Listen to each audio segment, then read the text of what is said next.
Bonsoir à tous, j'espère que vous allez bien. Nous allons voir dans cette vidéo le corrigé de l'exercice concernant la cryptographie moderne, plus particulièrement le cryptosystème RSA. Dans l'exercice, je vous ai donné les valeurs de clés publiques et vous demande de trouver les valeurs des clés privées correspondantes en utilisant le théorème d'Euclide étendu. Je vous ai donné les clés publiques, veut dire que je vous ai donné les valeurs de P, de Q et de E et vous demande de trouver les valeurs de D. Nous allons voir donc dans cette vidéo les 5 valeurs de D en détail pour chacun des 5 cas.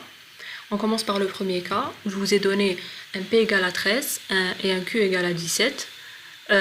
Du moment qu'on a les valeurs de P et Q, donc on peut calculer la valeur de N. N est égal à P fois Q, donc elle est égale à 13 fois 17 qui donne 221.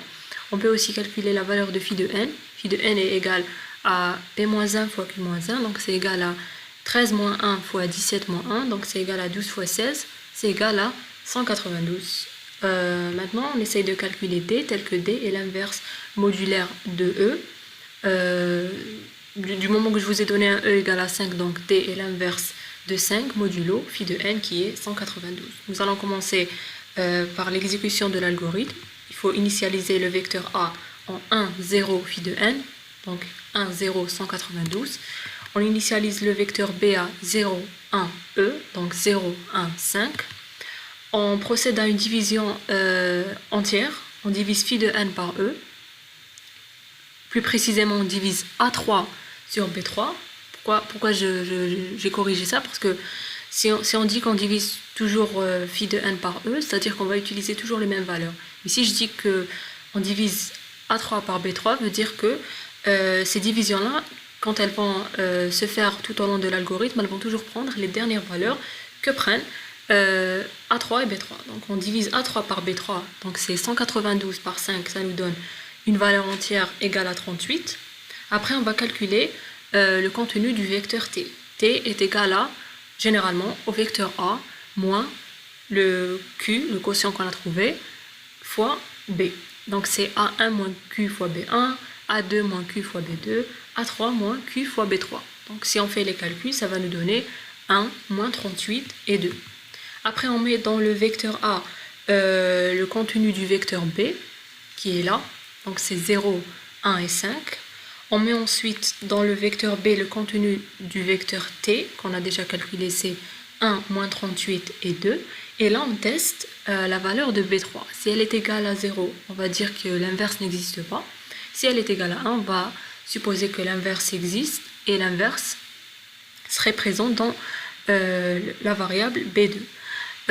Notre B3 il est égal à 2, donc on n'est pas encore dans l'un des cas 0 ou 1. Donc déjà dans l'exercice on ne pourra jamais tomber dans un cas où le B3 sera égal à 0. Pourquoi? Parce que du moment qu'on a donné un E valide, c'est-à-dire que le plus grand diviseur commun entre E et phi de N est égal à 1, donc l'inverse existe. Donc vous auriez pu tomber sur un cas où le B3 serait égal à 0 si je vous aurais donné un E tel que E et phi de N n'ont pas comme plus grand diviseur commun 1.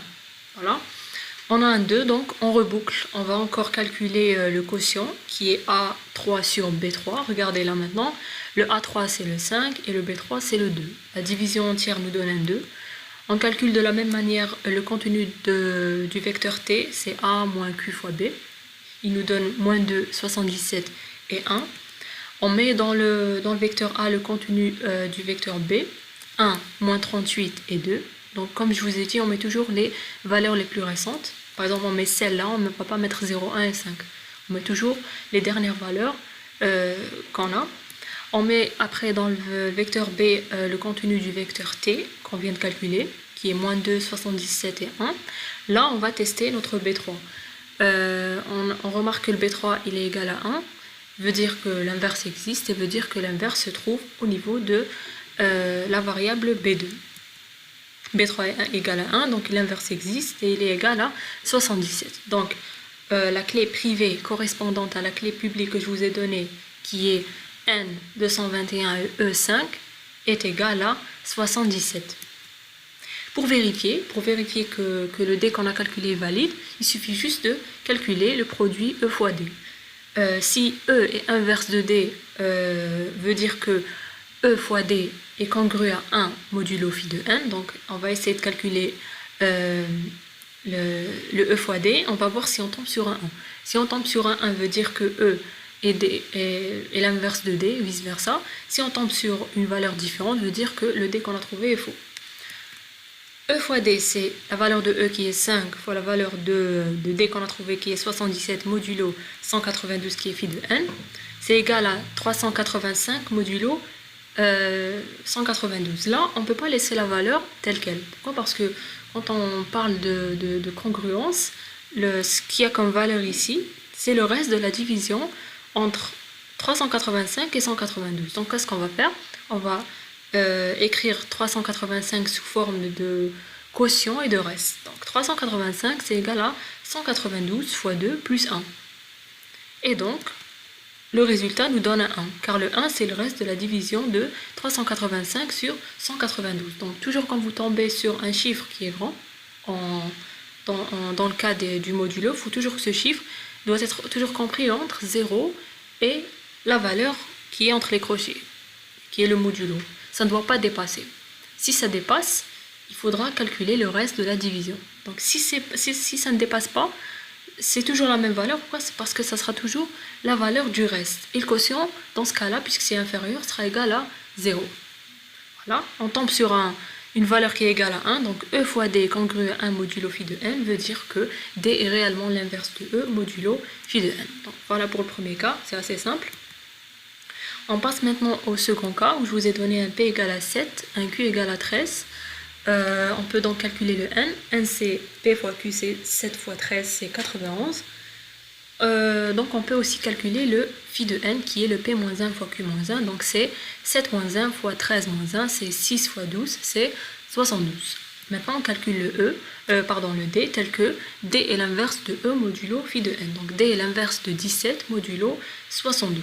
On va initialiser le vecteur A par les valeurs 1, 0, phi de n. Donc dans notre cas, ça sera 1, 0, 72. On initialise le vecteur B aux valeurs 0, 1, E. Donc ça sera 0, 1, 17. Je vous ai donné un E égal à 17. On calcule le quotient, la division entière de phi de n par E, ou bien la valeur de A3 par B3. 72 par 7 va nous donner 4. On calcule la valeur du vecteur t. T égale à A moins Q fois B. Donc A1 moins Q fois B1, A2 moins Q fois B2, A3 moins Q fois B3. Donc le résultat va nous donner 1 moins 4, 4. Ensuite, on met dans le vecteur A le contenu du vecteur B, 0, 1, 17. On met dans le vecteur B le contenu du vecteur t qui est 1, moins 4, 4. On remarque que notre B n'est ni égal à 0 ni égal à 1, donc on recalcule le quotient qui est A3 sur B3. Dans notre cas, ça sera 17 sur 4. Ça va nous donner 4. On va calculer une seconde fois le contenu du vecteur t. Donc ça sera A moins Q fois B. C'est 0 moins 4 fois 1. 1 moins 4 fois moins 4. 17 moins 4 fois 4. Ça va nous donner moins 4, 17 et 1. On met dans le vecteur A le contenu du vecteur B. 1, moins 4 et 4. Toujours on prend les derniers chiffres. On met dans le vecteur B le contenu du vecteur T qui est moins 4, 17 et 1. On remarque que notre B3 est égal à 1. Donc l'inverse existe et il se trouve dans B2. Donc l'inverse qui est B2 qui est la clé privée D est égal à 17 modulo 72. Pour vérifier, on fait la même chose, on calcule le produit E fois D. On doit tomber sur un 1 pour dire que E est inverse de D modulo phi de n. Donc E fois D, c'est 17 fois 17, c'est 289. Du moment que 289 est supérieur à 72, il est supérieur au modulo, donc on écrit 289 sous forme de quotient et reste. Du moment que dans le cas du modulo, c'est la valeur du reste de la division euclidienne. Ça va nous donner un 1. Donc 289, c'est 72 fois 4 plus 1. Donc E fois D congru à 1 modulo phi de n veut dire que le D qu'on a calculé est valide, qui est égal à 17. Bon, on est tombé dans un cas où le E et le D sont égaux. Donc dans le cas pratique, on n'utilisera jamais une paire de clés où on a la clé privée égale à la clé publique, juste pour information. Ce qu'il faut se dire aussi, c'est que les nombres qu'on utilise en pratique sont très très grands. Ça peuvent prendre le contenu d'une page entière, par exemple, donc c'est des chiffres extrêmement grands. On utilise ces petites valeurs juste pour voir comment se fait le calcul. Mais généralement, on a affaire à de très très grands nombres dans le cas de RSA ou dans le cas de n'importe quel cryptosystème. Sauf que je vous ai dit que si on tombe sur un D égal à E, on n'utilise pas la clé. Voilà. Néanmoins, dans le deuxième cas, notre D correspond au 17. Troisième cas, je vous ai donné un P égale à 17 et un Q égale à 11. Vous pouvez donc calculer le N qui est P fois Q, donc c'est 17 fois 11, c'est 187. On peut calculer ensuite le phi de N qui est le P moins 1 fois Q moins 1, donc c'est 17 moins 1 fois 11 moins 1, c'est 16 fois 10, c'est 160. Maintenant, on calcule le D qui est la clé privée, tel que D est l'inverse de E modulo phi de N. Je vous ai donné un E égal à 107, donc D doit être l'inverse de 107 modulo 160. On va mettre dans le vecteur A les valeurs 1, 0, phi de N, donc c'est 1, 0, 160. On met dans le vecteur B les valeurs 0, 1 et E, on met 0, 1 et 107. On calcule le quotient qui est A3 sur B3, qui est 160 sur 107, il nous donne 1 en tant que division entière. On calcule le contenu du vecteur T qui est A moins Q fois B, donc c'est A1 moins Q fois B1, donc c'est 1 moins 1 fois 0. Après, ça sera 0 moins 1 fois 1. Après, ça sera 160 moins 1 fois 107. Ça va nous donner 1 moins 1 et 53.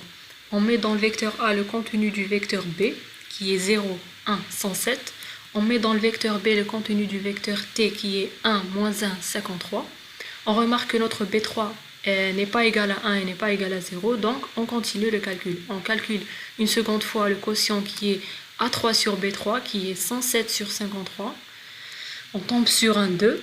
On calcule un nouveau T, donc ça sera le A1 moins Q fois B1, donc c'est le 0 fois moins 2 fois 1, 1 moins 2 fois moins 1, 107 moins 2 fois 53. On tombe sur un T égal à moins 2, 3, 1.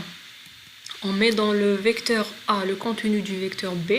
On met le 1 et le moins 1 et le 53, comme je vous ai dit, toujours les dernières valeurs que prennent les vecteurs dans l'algorithme. On met dans le vecteur B le contenu du vecteur T qu'on vient de calculer, qui est le moins 2 et le 3 et le 1.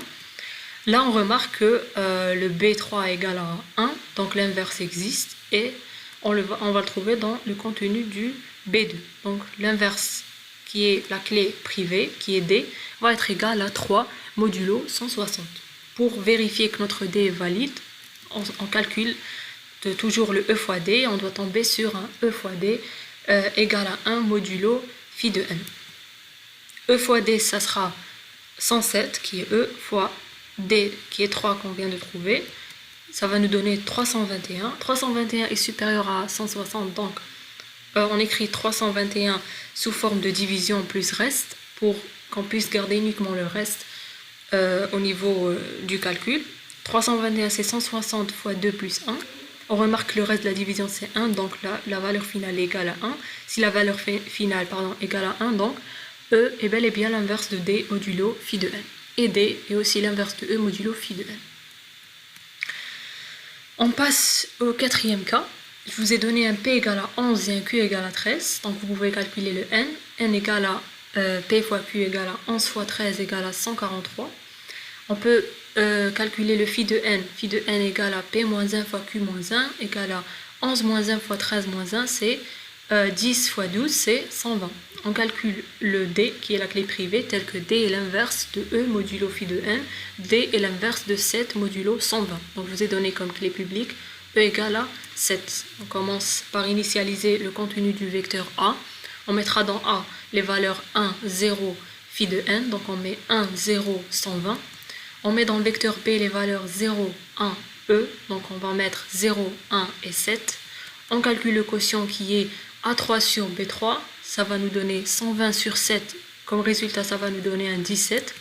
On calcule la valeur de T qui est A moins Q fois B, donc ça sera A moins A1 moins Q fois B1, donc ça sera 1 moins 17 fois 0, 0 moins 17 fois 1, 120 moins 17 fois 7. Le résultat va nous donner 1 moins 17, 1. On met dans le vecteur A le contenu du vecteur B, 0, 1, 7. On met dans le vecteur B le contenu du vecteur T, 1, moins 17, 1. On remarque que notre B3 égale à 1, donc l'inverse existe et se trouve au niveau de la valeur de B2.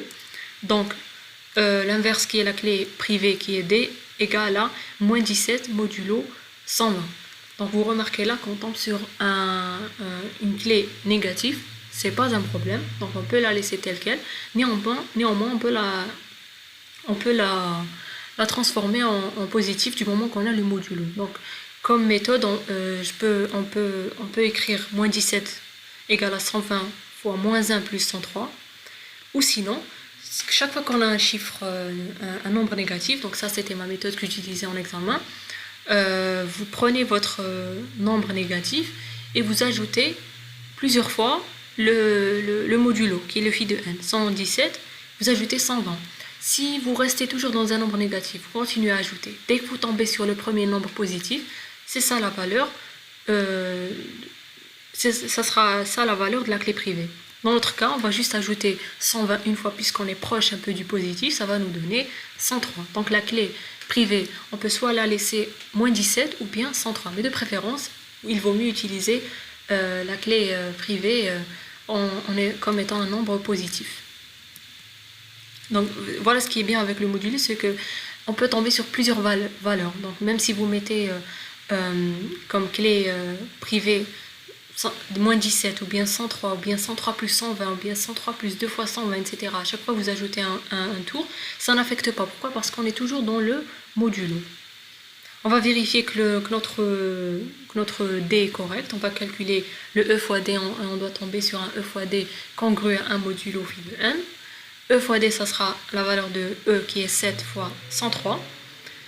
Ça va nous donner 721. 721 est supérieur à 120, donc on écrit 721 sous forme de quotient plus reste. On écrit 721 égale à 120 fois 6 plus 1. On remarque le reste de la division de 721 par 120 égale à 1. Donc E fois D congru à 1 modulo 120. Donc le D est bel et bien l'inverse de E modulo phi de n. Et le E est bel et bien l'inverse de D modulo phi de n. Donc la valeur qu'on a trouvée, qui est 103, est correcte. Dernier cas, je vous ai donné un P égale à 47 et un Q égale à 59. On calcule le N, qui est égal à P fois Q, donc c'est 47 fois 59, ça nous donne 2773.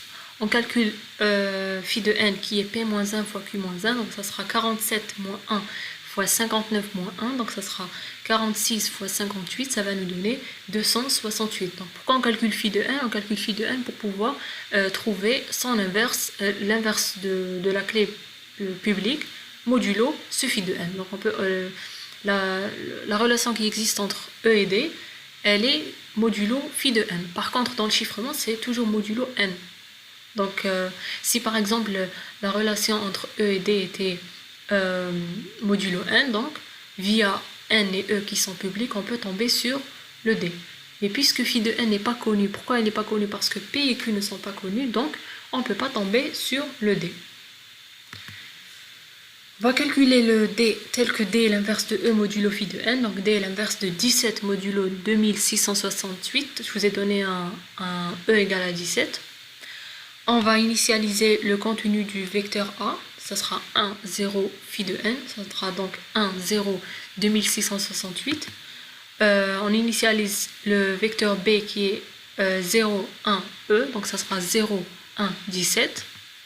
On calcule le quotient qui est la division entière de A3 sur B3, donc ça sera 2668 divisé par 17, ça va nous donner 156. On calcule la valeur du vecteur t qui est a moins q fois b, donc a1 moins q fois b1, donc ça sera 1 moins 156 fois 0, 0 moins 156 fois 1, 2668 moins 156 fois 17, ça va nous donner 1 moins 156, 16.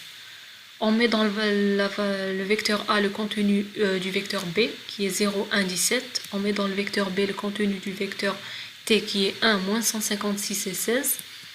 On remarque notre B3 est différent de 1, donc on répète les mêmes étapes qui sont les calculs du quotient, du t, et inverser les valeurs de A et B. On calcule Q égale à A3 sur B3, donc c'est 17 sur 16, ça nous donne 1 en tant que divisée entière. On calcule à nouveau le contenu du vecteur t qui est A moins Q fois B, donc ça sera 0 moins 1 fois 1, 1 moins 1 fois moins 156, 17 moins 1 fois 16, ça va nous donner moins 1, 157 et 1.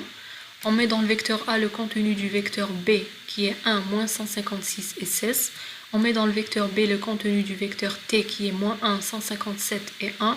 On remarque que notre B3 égale à 1, donc le D existe et se trouve au niveau de la valeur de B2. Donc le D sera égal à 157 modulo 2668. Pour vérifier que notre D est correct, on calcule le E fois D. On doit tomber sur un E fois D congru à 1 modulo 2668. E fois D, ça sera 17 fois 157. Ça va nous donner 2669. 2669, c'est 2668 fois 1 plus 1. On remarque là le reste de la division de 2669 par 2668 égale à 1. Donc, 2669 modulo 2668 égale à 1. Et puisque c'est égal à 1, donc le D qu'on a trouvé est correct. Donc voilà pour le corrigé de l'exercice.